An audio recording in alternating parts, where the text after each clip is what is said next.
Hello and welcome back for a battle at the top of the standings. 100 Thieves versus TSM. 100 Thieves come into this week on a 4-0 game win streak with a roster we won't see again. Amid roster confusion during Rift Rivals and the new jungler you see here, we took a moment with Coach Prawley to get some clarity.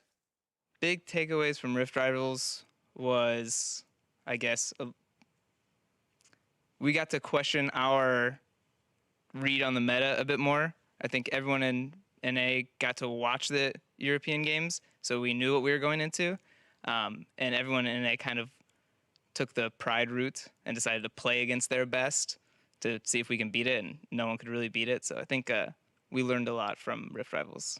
Team atmosphere is really good right now. Everyone's really eager to improve because, you know, we're kind of taking a step back, adding a completely new member 3 weeks into the split. So we're kind of relearning a few new things, and we're trying to push forward some of our strategies that we hadn't completed yet. And is a good fit for the team. I'm pretty happy with how he's been performing, and right now it's just up to how far we can push him into improving and fitting in with us better.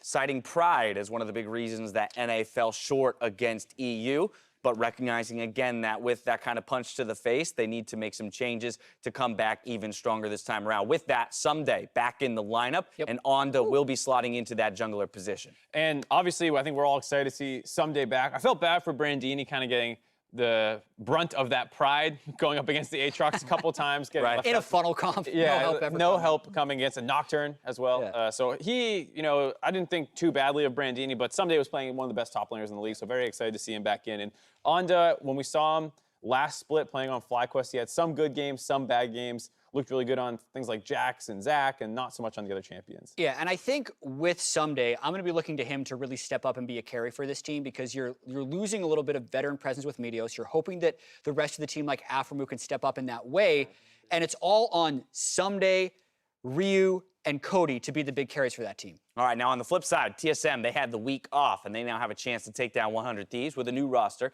and leapfrog ahead in the standings. Again, the only 4-2 team we didn't see play last week. Yeah, and I think they might have had some of the most to gain with the time off. They could sit there, practice their strategies, watch what was happening in Rift Rivals. I'm sure European teams scrimmed these guys that they were not just sitting idle and watching the tournament go by them. Yeah. And I'm sure they got a good taste of that EU meta themselves and hopefully picked up some things. And I want to see what their read is because I have seen them attempting to pick up a lot of things. I know Sven has actually put in over 100 games on mages in the bottom lane and found a decent amount of success with them. I know Mithy has played a bunch of Pyke, a bunch of Gragas, all these things that TSM is practicing but never putting on stage. Right. Now that they've had this off time with Lustboy as the head coach instead of Song, will we see some changes to the TSM strategies today? Even more experimentation out of Bjergsen in the mid lane. The Smite mid laners coming out too. Yeah, some Smite stuff. They were practicing some funnel stuff in solo queue about a week and a half ago. And one of the things that happened with TSM last year in particular too was they were practicing a lot of strategies. Bjergsen's Galio was a meme for the first week or two before he finally mastered it.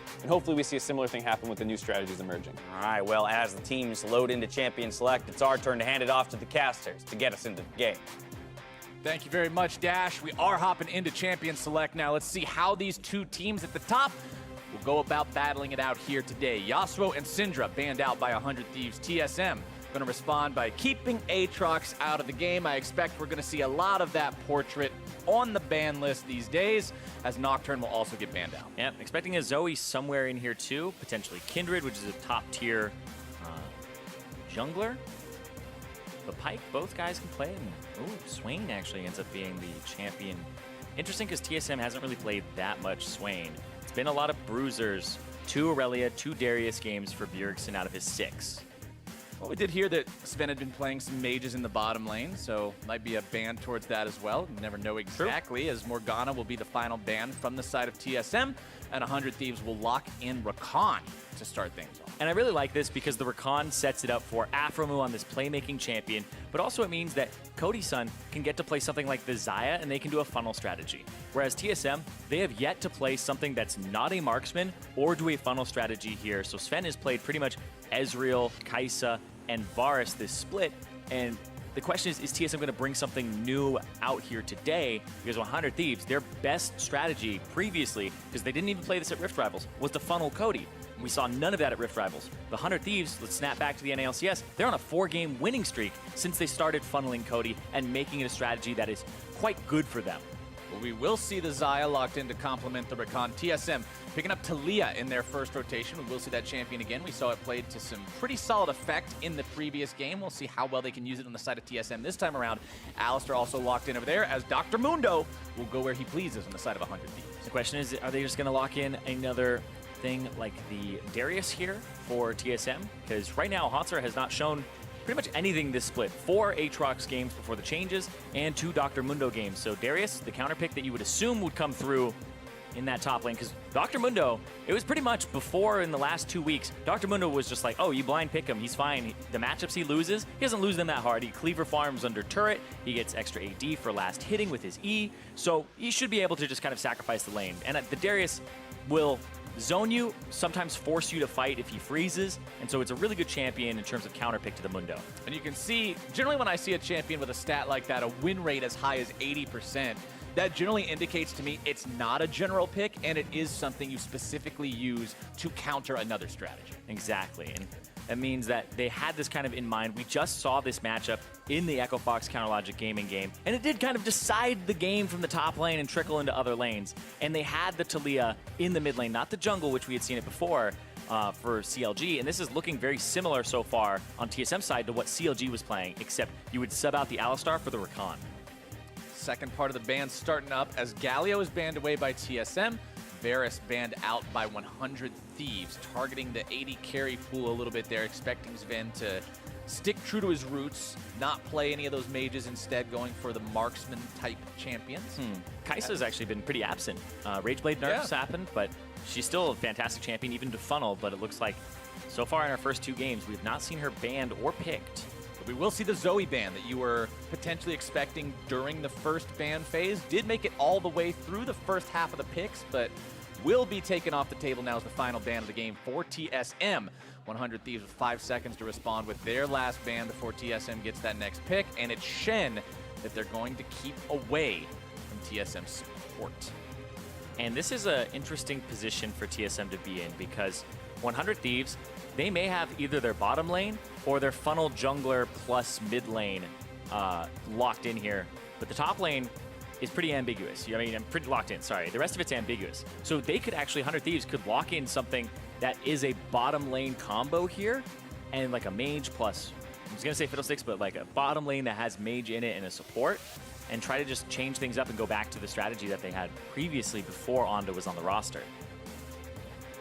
See how they decide to play against this now, especially that they know their opponents have a Fiddlesticks, they have an Alistar. Which means something different's gonna happen here for TSM. You have 2 quote-unquote supportive champions. So you might have a Talia plus Fiddlesticks bottom lane, and they're waiting for that mid lane pick to come through. And right here, 100 Thieves, this might just be funnel. I have seen some people play Assassin mid Pike. Don't think it's amazing, but I don't think you're gonna see that either. Not in professional play. But it's Afromoo's Pike. He's somebody who was playing it before anybody else was really, and just jumped on that champion set. I really like it. Vladimir Pike bottom lane is what it's going to look like here, with a funnel once again, potentially for Codysun in that mid lane. And I like this from 100 Thieves, because they're funneling their marksman player, putting him in the mid lane, and they're taking their mid laner, who plays mages normally, and putting him in the bot lane. So it's not this marksman player that has to learn how to play Vladimir or Swain or anything like that. It's the mid laner who already played those champions, who just has to learn how to shift it to the bottom lane.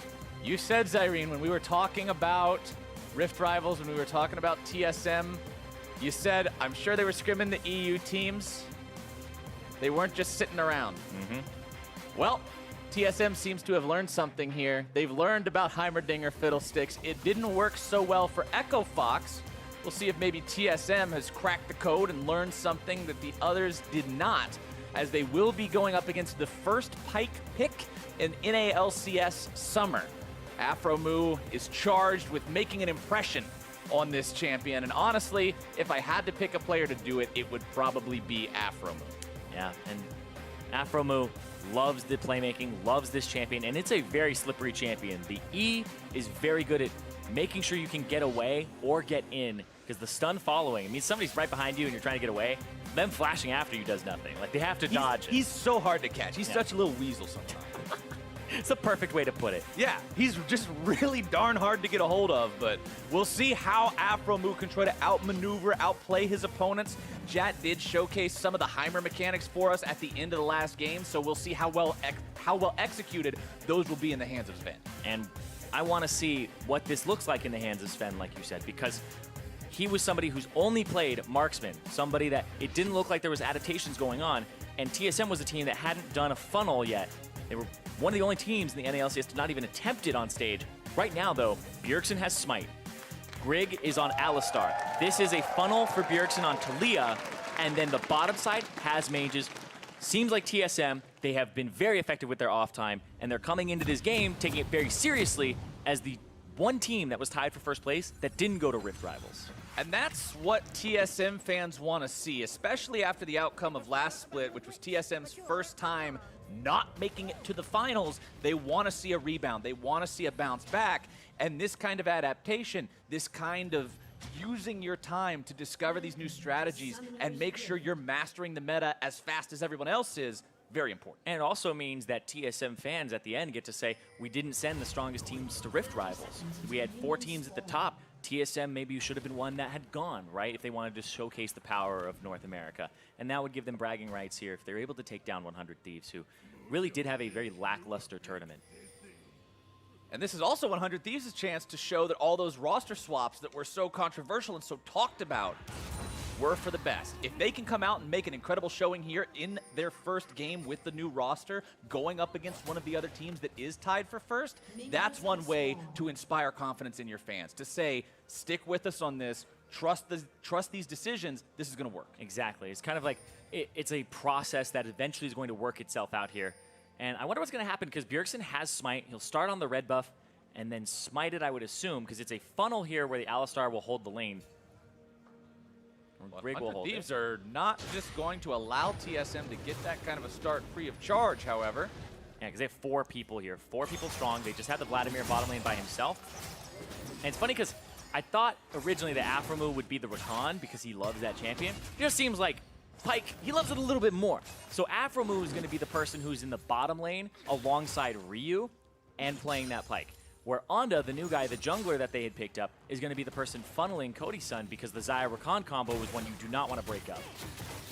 And I honestly understand that just from a which player should do this perspective, because Aphromoo and Ryu have been playing together longer now, right? Onda's the new guy added to the roster, so if you want to have the most synergy possible, especially during laning phase in the bottom side, have the guys that have been playing together longer, have the guys that are more familiar with one another's tendencies and styles be next to each other for that first and critical part of the game. Yeah, but another thing is, it means that later in the game, Onda's going to be in charge of the engage, and as the new person on the roster, he may not have that veteran voice, the shot-calling voice that's saying, let's go right now, and that's something that people think of when they think of Aphromoo, that leader who's not afraid to take the risk and make the engage happen.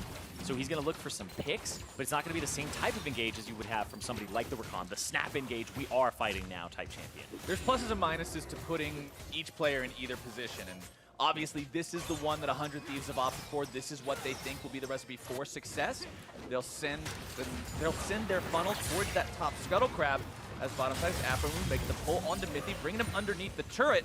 Makes him take a turret shot there as well to try to keep this lane in a decent state. But Sven and Mithy will just keep this pushed up. It's one thing that we've seen before when we've talked about funnels and how to counter them and the strategy teams have found. One of the strategies that's worked is, hey, just pressure the side lane.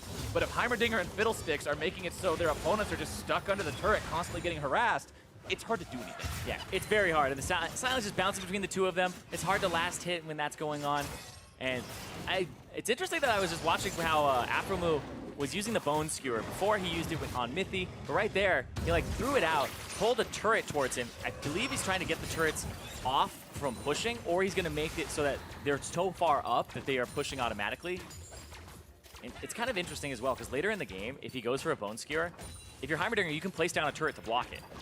Yeah, and then it just pulls the turret towards Aphromoo. You're like, okay, sure, you got a turret, it's 5 gold. Exactly. And you can store charges of that, so as long as you have 1 charge available to yourself, when you store up to, I believe, 3, or have 3 out at a time, you can end up having a pretty easy time, or easier time, dealing with the Pyke than most champions if you can just block it.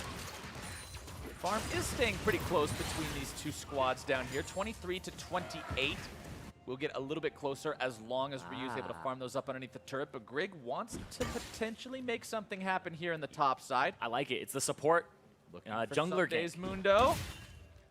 Nope, not gonna happen. As soon as the trophy connects, Grig's like, nah, I don't want anything to do with this. Yeah, but that means that Someday actually has a wave pushing towards Haunter, so Haunter can freeze this and just start getting more CS than Someday here. But Someday, I mean, we saw him. He was a beast right before Rift Rivals where he had to kind of sit on the bench. And there was a lot of kind of criticism of 100 Thieves, like, hey, why isn't Someday? And this guy was wrecking it. It's the reason they're on a 4-game winning streak. Is sure they did funnel, but Someday was looking like, in terms of score lines, he was getting funneled.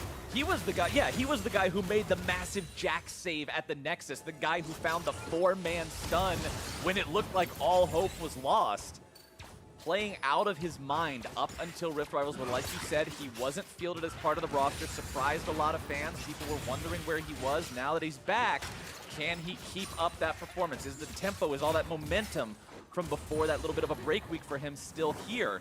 We'll find out this game. He does have 38 compared to his opponent's 43 CS, so like you said, because that wave was pushing up, he does fall a little bit behind in terms of the farm, but nothing that's too big of a deal just yet. Sven wants to get himself back here in this bottom lane. Both Sven and Mithy do have those Inspiration Tree free stopwatches charging up. Those will be ready rather soon. And honestly, everybody on TSM except for Haunter has one of those. So TSM will have plenty of outplay potential through the stopwatches once we roll around to the 10-minute mark. And 100 Thieves has 3 of their own. So just the sheer amount of those we will see this game will result in some interesting fights once these two teams get into it. But right now, Zyrene, everybody's pretty content farming up. Yeah, that's kind of how funnels work, is at the start of the game, everybody just kind of has a gentleman's agreement to farm up, get to 2 items, make sure you have your power spike on your funneler, and you're good to go. Some people break that rule, though, and I think that'll happen here for TSM, because funneling a Taliyah, her ultimate doesn't really matter in terms of damage or level. You kind of just use it to roam. And I assume that the Alistar Taliyah funnel is because Taliyah's already a good jungler and she's pretty self-sufficient in the jungle. Just get her more levels and experience, and then you can roam to side lanes, because Alistar doesn't do really much for the Taliyah except set up her knockback, which can be really, really powerful.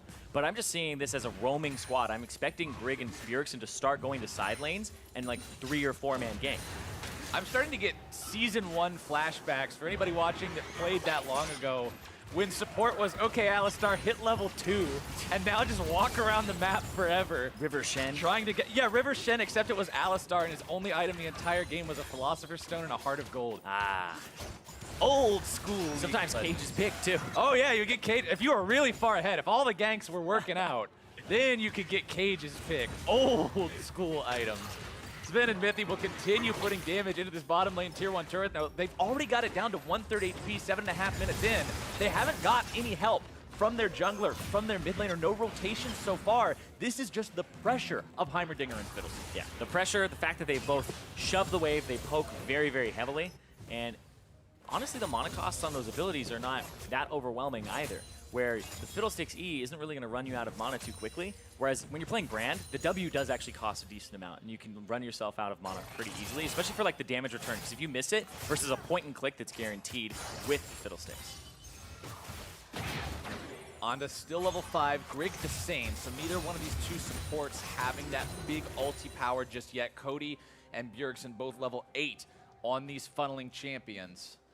Onda wants to move down towards this bottom side. Remember, it is Infernal Drake first. We might see some fighting for that once either of these teams gets confident enough to make some sort of a play for it.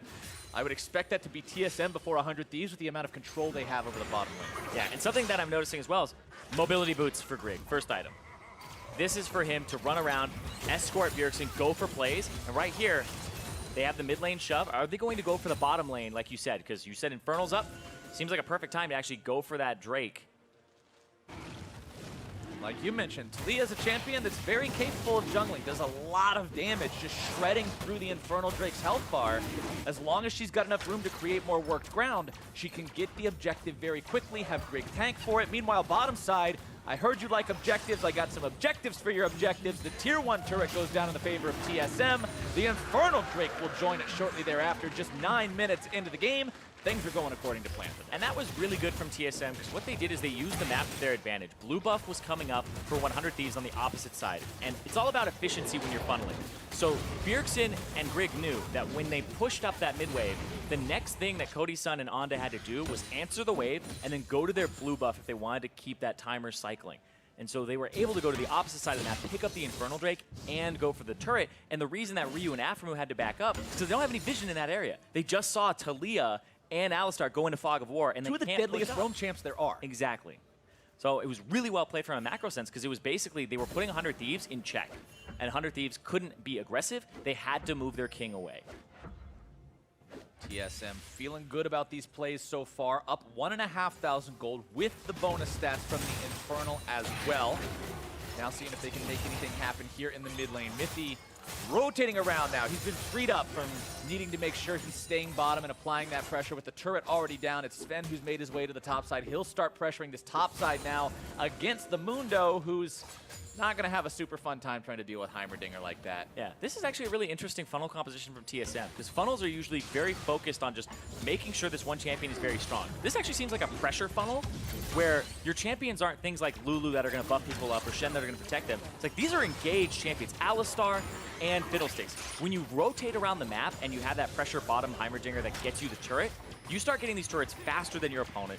You start threatening engages from Fog of War, and you control vision harder. This is a very pressuring funnel composition that if you don't play against it correctly, you're probably going to have a lot of early deaths against it. One thing I also like seeing, just talking about compositions in general, that word invokes discussions about damage types, about champion lineups, things like that. I really like to see the Grievous Wounds early from Hanser here. We saw that last game from Darshan. A lot of respect being paid towards the Mundo, and especially on a team where so much of your damage is magic damage, a Fiddlesticks, a Heimerdinger, a Talia. Without Grievous Wounds, Mundo's going to get health no matter how much stuff you're hitting him with. And I think that's just the best possible decision Hanser's made there. Cannot applaud him enough for making sure they've got that early enough to always use it during those fights. There was... Hold on. I thought I for sure heard the stopwatch noise. Onda. Okay. Yeah, I was looking around to find the broken one. All right. Unfortunate there for Onda having to pop the stopwatch. I don't have to? Yep, he had to. It was necessary. It was there. It had to happen. It had to happen, exactly. Sometimes you're up against Fiddlesticks. He's a little bit scary. He's been standing there. He is a scarecrow, Zyrene. You're right. I feel bad for that. I feel like Freak just saying. I know. That was not right. I apologize. Keeping on pushing up in the top side. Like, he's dead. The ghost is coming inhabited Flower's body. Get me out, man. I had to do it for him. He died on Antler's death. He's still here with us in spirit. Is Sven having to flash away now. Throws down the big old turret, looking to find some return damage. And some beams go through. And first blood goes over to TSM as the Ignite keeps on ticking, but Ryu's still kicking. Walks himself away, but TSM still go 1-0. They engage on Sven. He throws down the ultimate turret. The ultimate turret doesn't do too much for him. It was mostly the follow-up. It was the skill shot coming through, plus the full W into them. It wasn't even the person that got feared that ended up dropping there. Right when it looks like 100 Thieves might have found a spot to maybe punish Sven a little bit for all this pushing, it's immediately turned around by TSM, and their prize is another turret and all the gold that goes with it. A 2,000 gold lead now for TSM. This is a strong argument for what you were talking about earlier too, saying, hey, we could have sent 4 of these teams tied for first. We sent 3 of these teams tied for first to Rift Rivals. Maybe we didn't send the right one. TSM's looking good. And that was really good from Sven. He flashes the Phantom Undertow, throws down the turret, but then it's the E into the... That was all the rockets. That was all of them. We're talking about 55% damage. We're hitting one. How about 100%? 100 right in there. Making the damage happen. TSM Sven has the Luden's Echo on the Heimerdinger now, so that's that much more burst every single time he connects with one of those spells. Mobility boots completed for Mithy's Fiddlesticks to make sure he's able to rotate around this map just like Grig can. You know what I'm having flashbacks of? What do you have in flashbacks? Season 2 strategy where it was literally every 5-man mid pushes. Level 1. They were people played like Blitzcrank, Twisted Fate, Heimerdinger, and you had like all these champions that you just fish for hooks and try to pull the person in, then you like point and click stun them, right? Just blast them. It was that type of composition where people are all in their side lanes farming up and stuff, and then your mid laners 1v5ing. I feel like TSM can do that very effectively at this point in the game because the Heimerdinger will help you siege and shove waves constantly. You have two champions that are very good at starting the fights, and then the Taliyah for Bjergsen is one that can actually section people off and make these fights kind of in your favor, or the sieges in your favor. So I actually think when they start sieging, it's going to be very scary for 100 Thieves, and they have to kind of find the counter engage. But they are hitting some good item spikes here. There's almost a completed Zeal item for Cody Sun, which will be a good kind of burst in damage for him. And the Spellbinder for Ryu, when he gets it, is one that Vladimir desperately needs, because right now you're looking at Sven, he's pretty far ahead. And I also want to bring up an interesting point with the itemization from Cody Sun. You can see the fully completed Skirmisher Saber with the Warrior Enchantment. And we've commented before watching funnel versus funnel, like true funnel with like 3 supports and 1 big carry in the mid lane. When you have the Red Smite, you can negate a lot of damage from the enemy team because 75% of the damage is one champion. And if you're blocking a fifth of that, it does quite a lot. But when the enemy team has multiple threats, when they have a Darius, when they have the Heimerdinger, when they have the Taliyah, the Red Smite isn't quite as effective at shutting down that single target damage deal. Yeah, need to kind of figure out who's the one who's going to get the most damage off on you, and if you can even reach them with the Smite, because the Taliyah range versus the Smite range, I believe, is actually a little bit larger unless she's right up in your grill. So another objective here going over to TSM. And remember with funnels, you usually sacrifice dragons because it's not good tempo.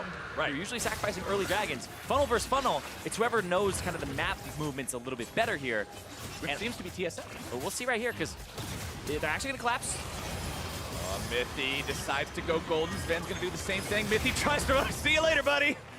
Throws him under the bus because he knows there's no way to keep him alive on that Predator one. from Ryu. Trying to catch up on this one. Mythy still has the flash, but expending it here just means wasting it. Cody Sun ends up grabbing the kill to take him down, and that's 2 for 0 for 100 Thieves. Yeah, 100 Thieves back in it now, and they're going to be able to get this, which is really going to help them. The Rift Herald helps you get those turrets when you aren't really a siege composition, and they might be able to get mid-turret without having to deal with the Heimerdinger straight up, or actually deal with the siege potential that's coming through, because there's a lot of wave clear from TSM, not as much on the 100 Thieves side. They're kind of looking for the pass-through from Cody Sun. Ryu on the Vladimir, you have to be closer to deal that, whereas the Taliyah Heimerdinger offers a lot from a very safe distance. Rig finds himself caught a little bit here by Afromu in that Bone Skewer. Ryu will follow up with some damage, getting the Crimson Rush off of the transfusion to Someday. Gets himself away, uses his own stopwatch as well as the ulti to get out. Haunts are having a flash out now Ryu as has well. flash. Bjergsen doing the same. Ryu wants to go in on these guys, does find the flash into the damage from the Tides of Blood. Bjergsen caught out next. Afromu going to be taken low, goes into the stopwatch. It's another one from TSM. Grig now critically low as well as Ryu does get taken down. Haunts are grabbing the damage. Oh, that one now looking to find even more. Cody Sun swoops in with the damage, but Mythy makes his way behind enemy lines. Cody Sun still hanging on for now as Mythy needs a little bit more to find the kill. On the auto, dashes away just in time. Sunday's got no ulti, but he's still looking to run around and give him the trophy they don't want to take. There you go, not quite yet. Grig does get taken down. Someday finds the kill on that one as Mythy's running away now too. He's got Sven pushing in the top side. He's just buying time now, hobbling away with that goofy walking animation. Oh my God. What a bloodbath. The game went from 0 to 100 real fast. Right? What is going on? They siege the bottom lane. Someday almost dies. Stopwatches, and then it just looks like there's 5 versus 4 that goes on. And there's shove from Sven in the top lane, who's not in attendance, and they still look for this fight. It just gets a little bit all over the place. That was one of the crazier ones. Let's take a look at the Acer Predator replay here, see exactly how it all went down again with this flash from Ryu. Yeah, Ryu went in with the flash, goes for Bjergsen. There's the stopwatch from Afromu. Gets a little bit away, comes back in, and then Ryu gets ignited. Didn't have the E going through. Cody Sun finally shows up, tries to get the pass through. Great stopwatches. Boom, everybody's golden. It's the Midas touch fight right here. Mythy comes in, gets the fear, pushes that towards Bjergsen, but he actually doesn't get pushed completely in because I think Bjergsen dies right before, and so it stopped him from being shoved all the way in. And it's just this gigantic fiasco in the bottom side. Meanwhile, Sven's in the top, just chilling, doing Heimer stuff, and then Mythy gets away. It's like, don't hurry, it's my birthday. I love that fiddlestick skin, by the way. That's my favorite skin. The silly noises it makes are pretty fantastic, I'm not gonna lie. It's also got that extra, like, makes my eye twitch when I get feared by a fiddlesticks, and it's like, and I'm like, okay, come on, man, just let me reach you. Honk, come on. For like the 30th time in the game.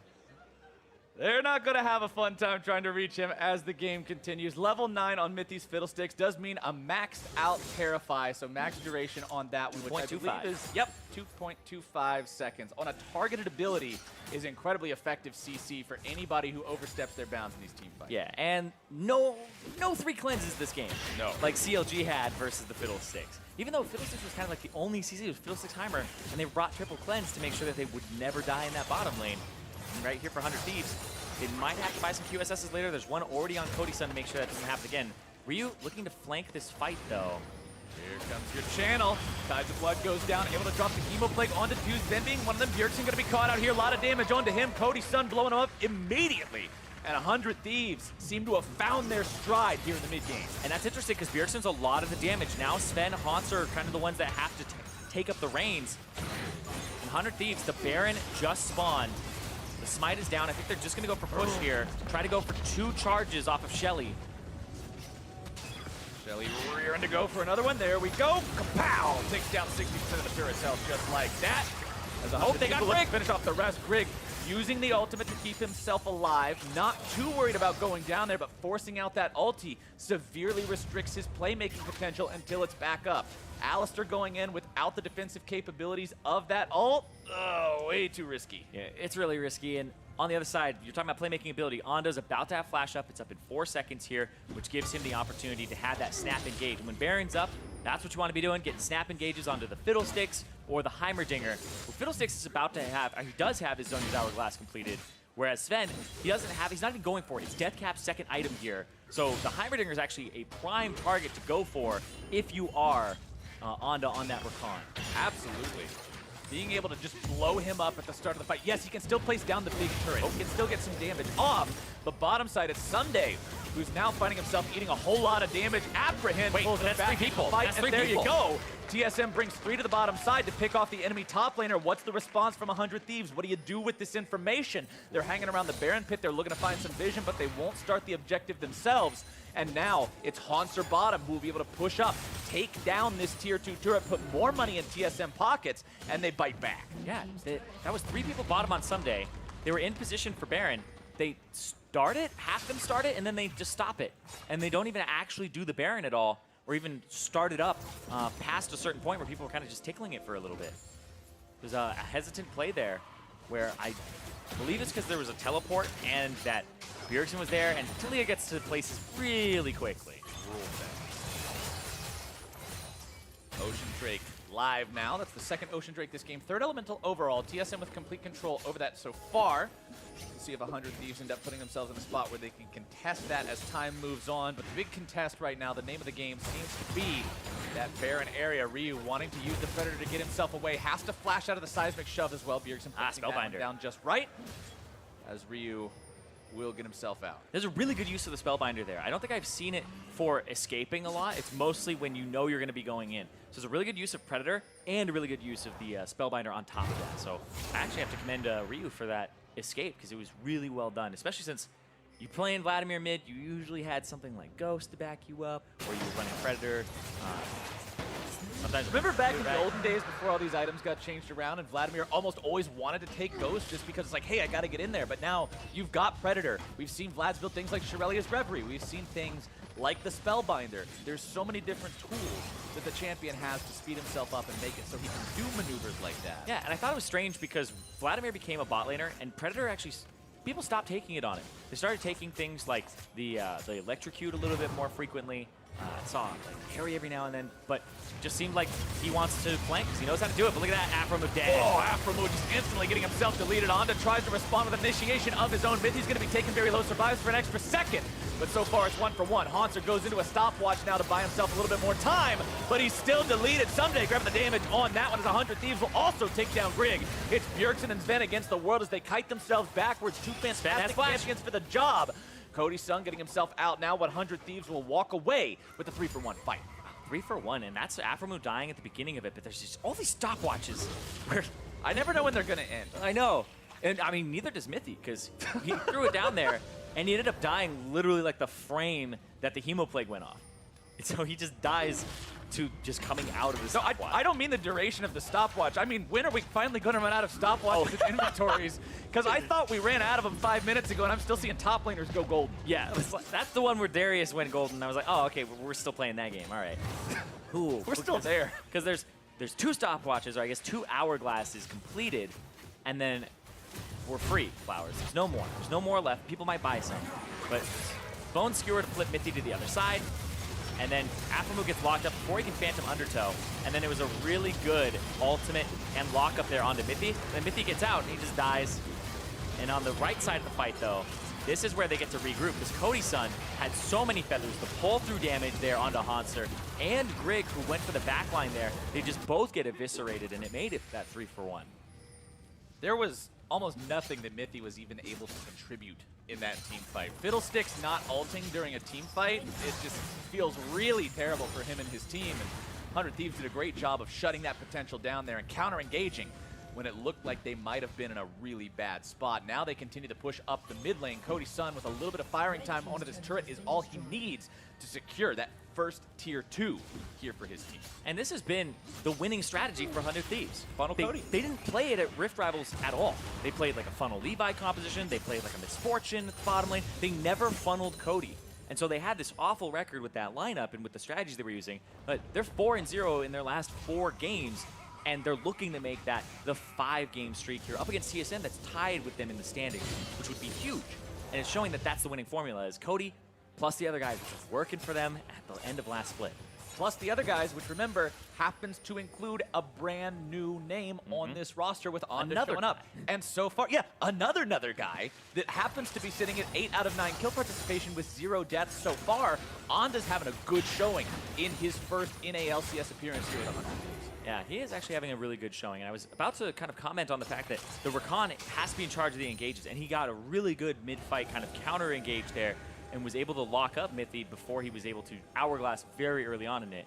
Has the Zeke's convergence at a pretty reasonable time, and he's actually gotten a ton of gold from his support item. When I look across support items, there isn't always really a good kind of judge of like, oh, how much is a lot? But I'm looking at Aphromoo, he has 1,100 from it. Then if you look at Mithy, he has 1,000. And on Rig, he's got 1,300. Onda has 1,700. So he's been running around, a lot of money, making sure he's getting all these cannon minions and he's being involved in all these fights. He's very present. But look at that, Ryu hold in on the back line, but it's just going to be a disengage here. Mithy's looking for the perfect ultimate. Let's watch him. No chance to do it just yet. Whose party? Mithy? Whose birthday is it? Right now, 100 Thieves feels good about blowing that Alistar ultimate. They know that they've got that off the table here for the next minute or so. That's your window to try to force something. Make one of these team fights happen as Onda jumps towards Cody-Sun, looking to make his engage. Forces the flash out of Sven. Good summoner spell pop there. Happy But birthday! Mithy wishes happy birthday to a minion wave, and now we'll see where the fight goes. It's Cody-Sun. It's the trouble. The shutdown goes over to TSM. They find both of the duo as now 100 Thieves stand 3 versus 5, and TSM heads to Baron. Yeah, absolutely. Baron time. But Ryu may be the person who throws the wrench in the spanner here. Or the wrench in the works. Man. Anyway, Ryu, he's on the flank right now. Ryu's got to be the hero of the day. He's got Aphromoo ready to help him. He's got Someday full HP here on the Mundo as well. Giving away the Baron right now popped. could be serious trouble. TSM There he still is. gonna make something happen. There goes your Hemo Plague flash over the wall into the Tides of Blood here as well. Ryu still looking to make the damage, gets a massive heal. It's still TSM able to find the Baron, but at what cost? It's Mithy taken down next. Bjergsen just gets the hell out of town. He realizes there's no salvation for his teammate as 100 Thieves will collapse. It's Baron to TSM, but it's 4 kills over to 100 Thieves.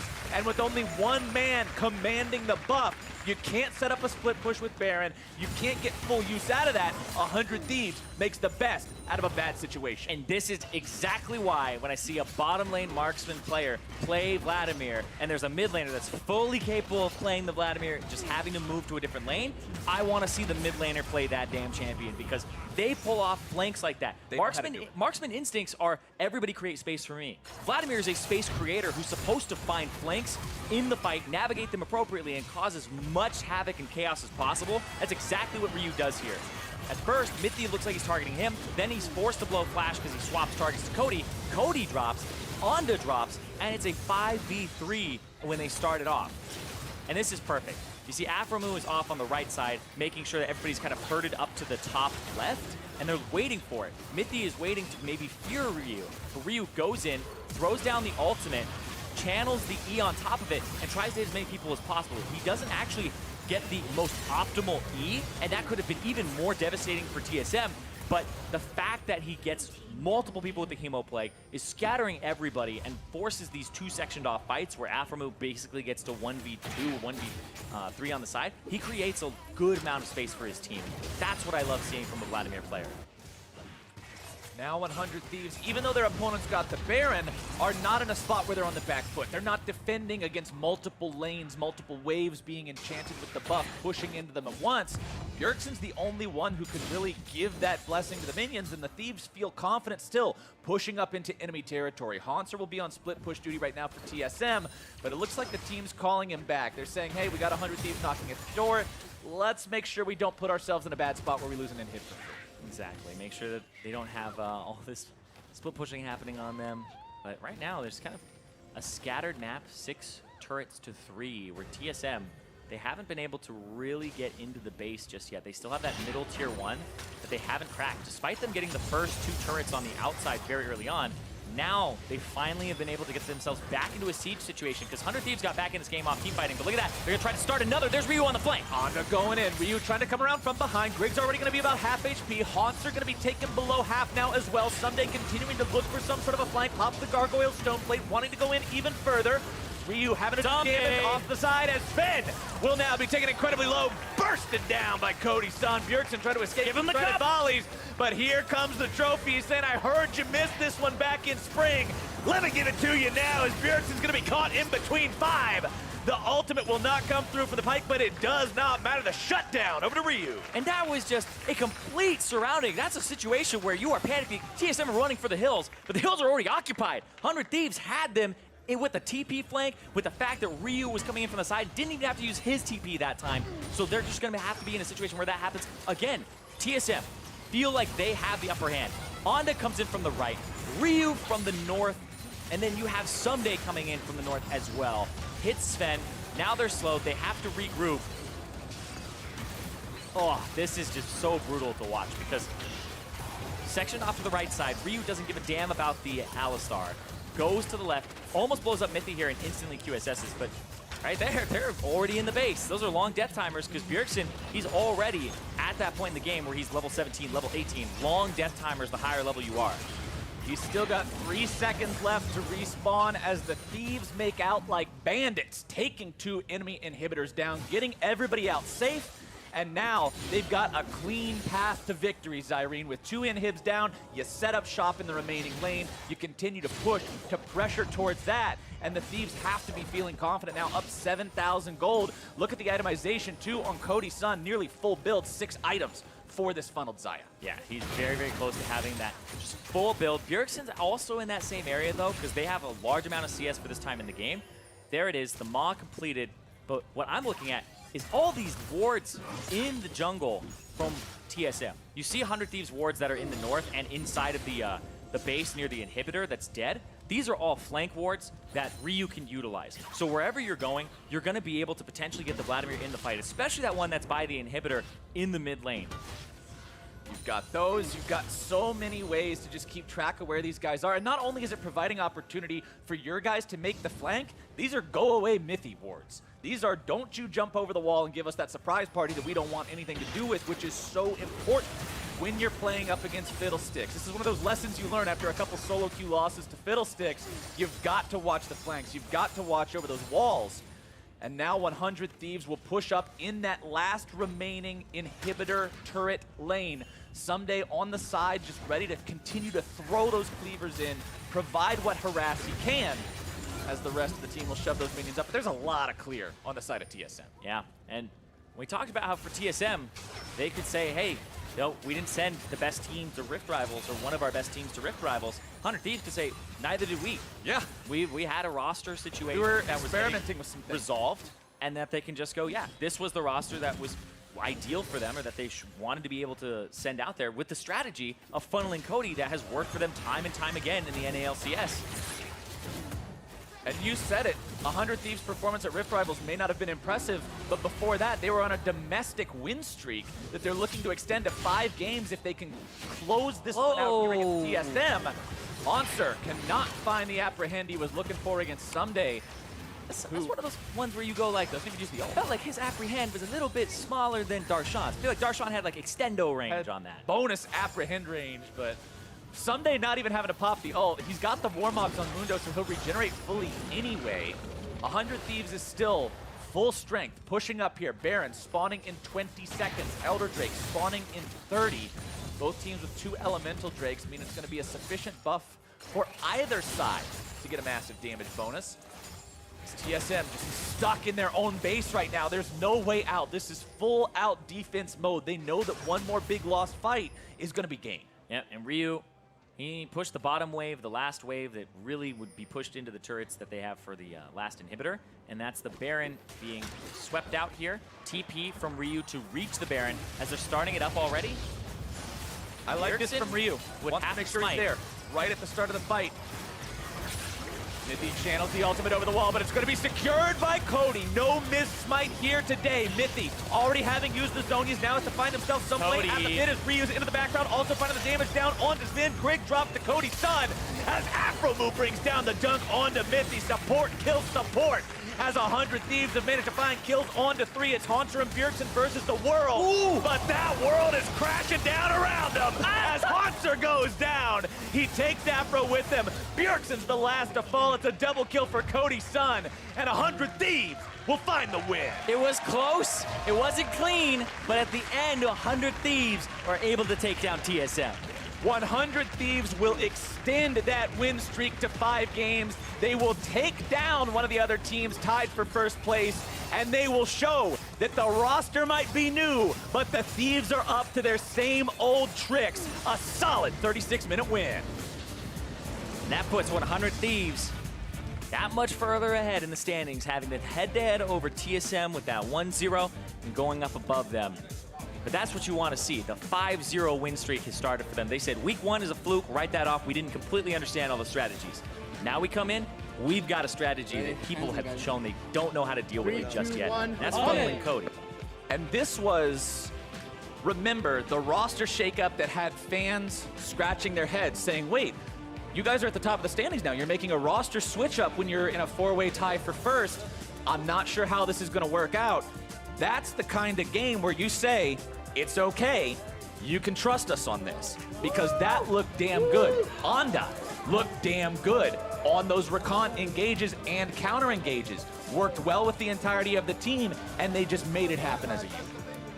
And it's good to see him back on the stage there, but for TSM, that last fight was really close. Haunter almost got dunk reset after dunk reset, but it was the Vladimir pull from Ryu into the Zhonya's Hourglass from Ryu that canceled it twice, so he didn't get a reset. He almost killed Cody on top of it. That was almost a salvage fight for TSM. It was very close, but they ultimately lost it, and you have to give props not just to Cody's son, but Someday seems to step up in these situations when he's not getting attention, and then Ryu on the Vladimir really bringing and swinging the game back into their favor when it looked like it was going to go back to TSM.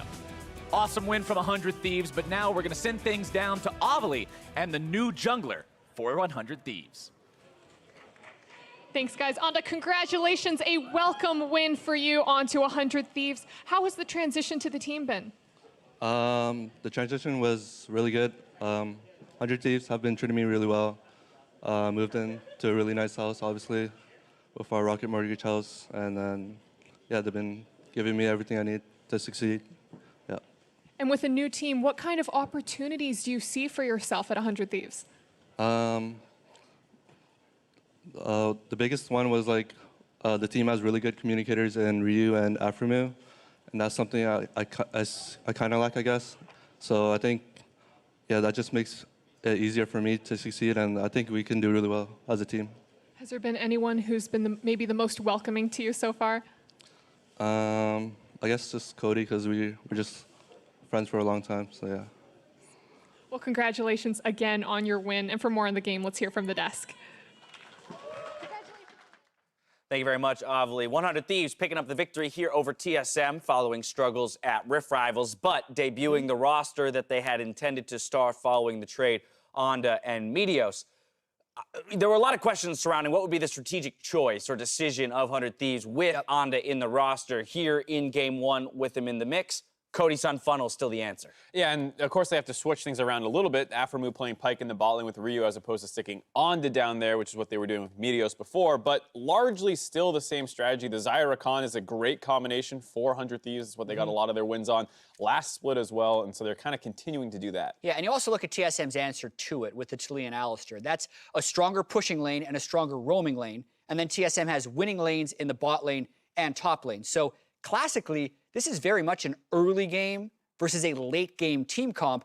Extremely so. You very rarely get 3 lanes that are so clearly winning, and TSM won the laning phase, but did not snowball the game hard enough to win the game. You hear people always say, don't give up 3 losing lanes because it's going to be horrible for your jungler. It's like you got 3 losing lanes and no jungler because you're funneling. So I don't know what 100 Thieves are supposed to do in the early game here other than do their best to withstand it. And they did withstand it to a degree, although I do want to point to that bot lane because once again we see a Heimerdinger picked up for the side of TSM. This time around, Sven showing a little bit better than Altec did. Yeah, and you could see them getting the turret very early on. They had a stronger command of the champion and of the lane than we saw in the first game where Echo Fox actually did play Heimer Fiddle as well. I got to watch Sven landing some of the turret beam combos in laning phase as well as there where you're putting the E out, then placing a turret to get the first shot to be a beam. And he actually double beamed right there because he landed his W afterwards. So Sven knew how to play the pick, but the team was just not aggressive enough. All right, so that's where we get to how Onda fit in with 100 Thieves and ultimately helped them along to victory here because as was mentioned, the early advantages fell in favor of TSM,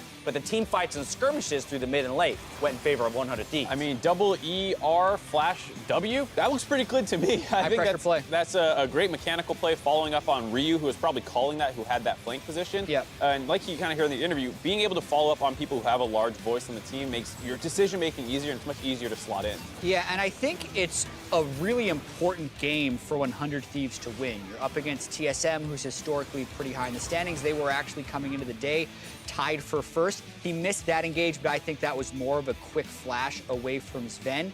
And to jump in after all of the criticism the public threw at that trade, saying it was a clear downgrade that Onda is in for Meteos, to come in, play pretty well on Rakan, which is not a jungle champion, is something he's probably had to learn recently, is really important for the confidence of this team moving forward. Right, to grab the victory in the face of another 4-2 team. It's not like they're playing the last place team in the league. It's not an easy step up here for 100 Thieves on the LCS stage, but ultimately, Mark, how did you feel about the performance put forward? Looking at it from the TSM perspective, it was just very disappointing. I mean, we talk about the 3 winning lanes, we talk about the roaming advantages. You saw how many times Mundo was pushed under the turret, the Vladimir was pushed under the turret. Where was the dives? Like, that's what this comp needs to do. You're going to get outscaled by Mundo and Xayah Rakan. You have no hope later on in the game. They never made that play. But yeah, TSM is always this team that faces so much criticism for being, you know, kind of obstinate and refusing to accept change or change quickly with the way the game is. Well, here they go. They choose winning lanes. They go with a funnel strategy. They got Heimer in the bot lane. The loss still comes through. And I think the draft was great, right? As far as just in a vacuum, nameplates off, these 5 champions, you win early game, you win all 3 lanes, you run the Rift Herald properly, you kill the outer turrets, you do all those things. Right. People complain about League being formulaic, but you still have to do it really well. And there's 2 sides to this coin, because if we compare last game's Mundo from Huni with all the negative masteries like taking Demolish and conditioning, all these late game masteries, Someday took all the early game ones like bone plating and second wind to withstand the laning phase. And then on top of that, TSM was not very proactive, as Mark was saying, in the early game. And this is why they don't pick 3 winning lanes and try and snowball early game, because that team is so much better off playing like 100 Thieves, where you're picking a better late-game team-fighting team, withstanding the pressure, and then taking over late game. The one thing I'll say is I like seeing TSM try this. I don't like that it didn't work. It clearly was, they failed to execute on their win conditions in this draft. But if you think back, I kind of mentioned at the top of the game, they used to play Galio in the mid lane with Bjergsen. Everyone was like, why are you putting Bjergsen on Galio? It's not a carry champion. You have one of the best carry players in the league. They sucked with it for like 3 weeks, and then they figured it out. Hanser started playing Camille, and they started smashing people. And Galio Camille became a must-ban against them. And I hope that this is a similar thing here where, like, okay, your first Heimer game, your first funnel game, not so great, whatever. stick with it, because I want to see them build out their strategy pool. TSM's next game tomorrow is against Echo Fox, who we already saw lose their first game of the day today. Do we feel like that? How different is that matchup than the matchup against 100 Thieves? And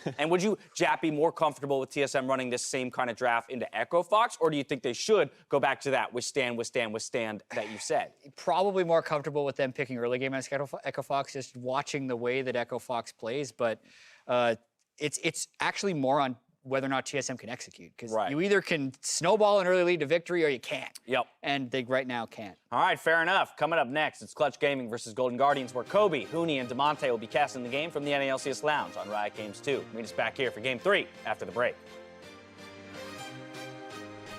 He's still here with us in Spirit of Spin. Having a flash away now, throws down the big old turret, looking to find some return damage as the beams go through. Middle. I need help. Okay. Take it so. Help me. Take it so. Back. Let me know that. Haunter goes into a stopwatch now to buy himself a little bit more time, but he's still deleted. Someday grabbing the damage on that one as 100 Thieves will also take down Grig. I'm high question. I'm on side. Yeah. You got it. Go on, Rakan. Nice. There goes your Hemo play. Flash over the wall into the Tides of Blood here as well. Ryu still looking to make the damage. Gets a massive heal. It's still TSM able to find the Baron, but at what cost? As 100 Thieves have managed to find kills on to 3. It's Haunter and Bjergsen versus the world. Ooh. But that world is crashing down around them as Haunter goes down. The sub above difference is daily, not shredded last night or baked yesterday afternoon. Good ingredients, prepped fresh every day. Because that's what daily means. Jersey Mites. Be a sub above.